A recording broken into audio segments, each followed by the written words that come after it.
All right, what's up, guys? Back again. We have another episode of Consumed. And on this one, I'm going to be tackling Amazon's attempt at sports nutrition. So if you guys follow me on my LinkedIn, you guys saw about 3 months ago, I wrote an article that kind of exposed Amazon's first attempt at sports nutrition. They're doing this through a private label called P2N, Peak Performance Nutrition. And a lot of people at the time were kind of doubting that private label because it was not called Amazon Essentials, which they had just kind of launched. Or anything related to Amazon, the brand.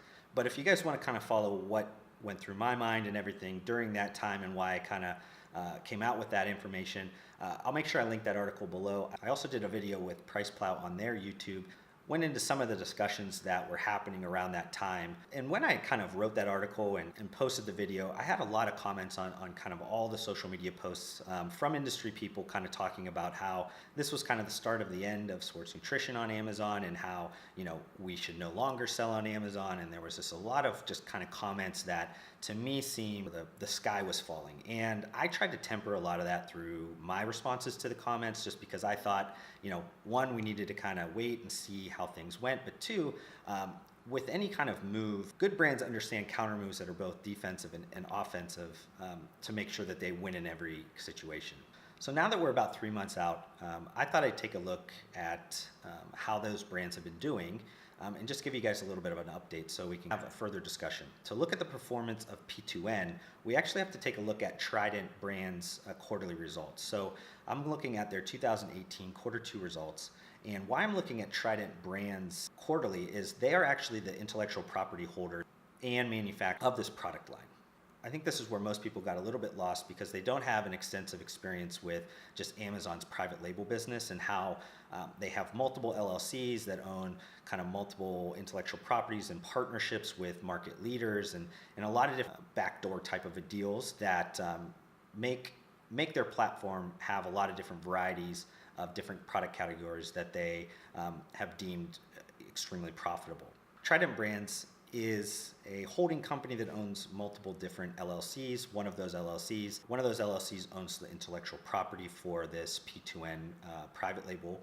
And if you take a look at their quarterly results, there's a lot of different things going on in there. They are kind of a startup contract manufacturer. They have a lot of different moving license deals and a lot of different things going on there. So I'm going to focus on 2 number sets and then we can kind of break those down. So revenue perspective. So before that, I guess I'll just kind of mention, I started to offer these P2N products on Amazon in the first quarter of 2018. I think it was actually the last week or so of 2017, but you know, by the time it probably got up and started selling and people noticed them, we're gonna just assume quarter 1 2018 was kind of the start of this whole project. So 2018 quarter 1, they had revenues of $1.9 million. Quarter 2 2018, they had revenue of $1.6 million. So combined through the first 6 months, they had about $3.5 million, which in itself does not seem all that impressive. If you guys have seen some of my previous kind of financial breakdowns, we normally are talking about, you know, tens of millions to billions of dollars in different entities. But one of the things you'll see through some footnotes is that they actually say that 97% of their business is with one customer. They also kind of talk throughout the whole report about a certain vendor agreement being the primary growth driver in the business.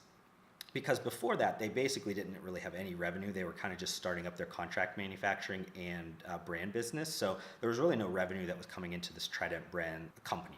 So we can assume that 97% of that revenue of both of the numbers that I said, the 1.6 and then the $3.5 million over the first 6 months, is coming from this Amazon, this P2N Amazon brand. Now, let's put this kind of into perspective. It's a little bit hard, and though I might have some privileged information to understand where this ranks within the sports nutrition world, I'll stick to one that's just public information so you guys can get a gauge of just how this relates to another sports nutrition brand. So Muscle Farm just reported a number somewhere around, you know, $26 million in the quarter, and they said that about 20% of their revenue was coming from Amazon, and that puts you at somewhere around, you know, a little over 5 million. And we might be kind of rounding numbers here and there, but if you take a look at that, that's about 3 times more money than this P2N brand is making.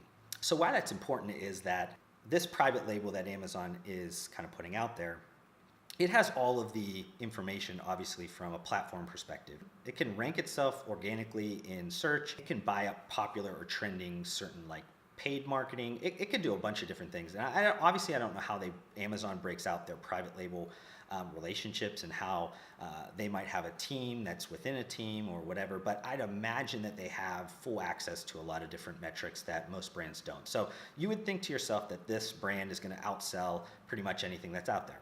Let's obviously take into consideration that this brand has only been out there for 6 months. So if you do know anything about kind of the Amazon platform, a lot of those listings do take some time to get up to full velocity. So I would say that that number is probably going to grow over time. I'm not sure exactly why, like, the first quarter and the second quarter, like the second quarter retrenched a little bit in sales from the first quarter.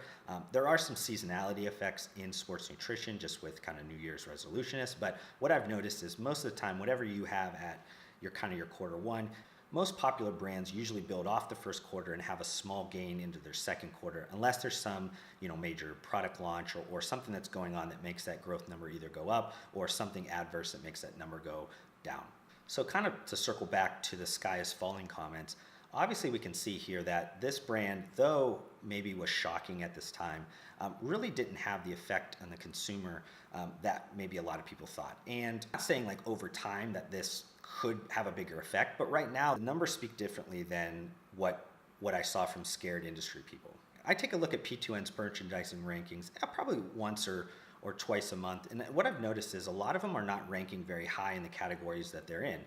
They also have some pretty poor feedback loops in terms of both formulas and just tastes and different things. So I don't see things trending extremely well for this brand, but I definitely think it's going to be something that has to be paid attention to over the next couple of quarters to actually deem that statement true or false. I think this comes down to Amazon's focus of adaptability and really listening to the market, or was this just an attempt to make a little bit more extra profit in the category? If we see some differing products coming out soon, we see some reformulations, maybe some repackagings, a lot of different things going on.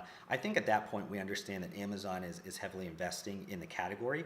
But at this time, I see initial launch, I see some kind of poor feedback loop in terms of like their reviews and merchandising rankings that really don't see a lot of like sales velocity that any brand that wants to sell on Amazon should be too concerned about right now. Like I said, it could change in future quarters, and I'll make sure that I'm paying attention to that, but I don't think anybody in the short term should be concerned about this P2N brand. Now, long term, that's a whole different subject. I think Amazon's following the trends of retailing in general. They're going to increase private label exponentially over the next few years, and I think that's going to be an extremely profitable area for them, regardless of what category. I think at this point they have over 100 private labels. I'd see that number going 5x probably in the next 3 years. So I think any category, could be beverages, snacks, anything at this point that's consumer goods or consumer packaged goods, should be considering a higher level of competition from private label brands with Amazon. Now, does that mean you should not sell on Amazon? No. I think at this point, over 50% of searches are starting on Amazon. A lot of people are going to Amazon to buy. Amazon is also entrenching itself in voice, which I think at this point is going to change the way that we consume or buy products in the future. If you are somebody that's selling online, I think Amazon is a great place selling, especially if you have a really good platform strategy that understands exclusivity, understands price integrity, understands how the listings should appear and look and tell a story that can really engage with customers. I think you're going to be great for the next couple of years. So I think I'll end on that note, guys. I wanted to keep this one a little bit short. I didn't want to go into the financial report too deep. I don't think it was important for anybody to kind of look at it from that level. If you guys are interested, you guys can look up Trident Brands' quarterly result. There are some industry people involved with that entity. You guys can do your research if you want. In this video, I won't make any comments about partnerships or back office deals that Amazon has or who's involved with these brands. I'll leave that up to you guys to call those things out. That's not my place to call any of that out. I'm a capitalist. I believe everybody should be out there trying to get theirs. So care less what kind of deals are back there. And I think anybody that's selling on Amazon shouldn't care.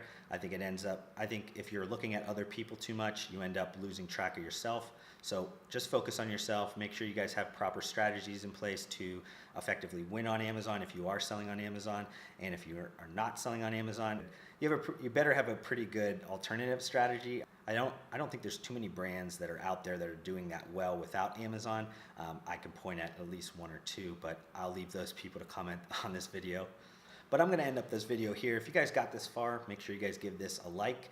Also hit the subscribe button. I'd appreciate that a lot. If you guys want to help me out a ton, if you guys got some value out of this video, make sure you guys share this with a colleague, a friend, anything like that. I'd like to build this community up a little bit better.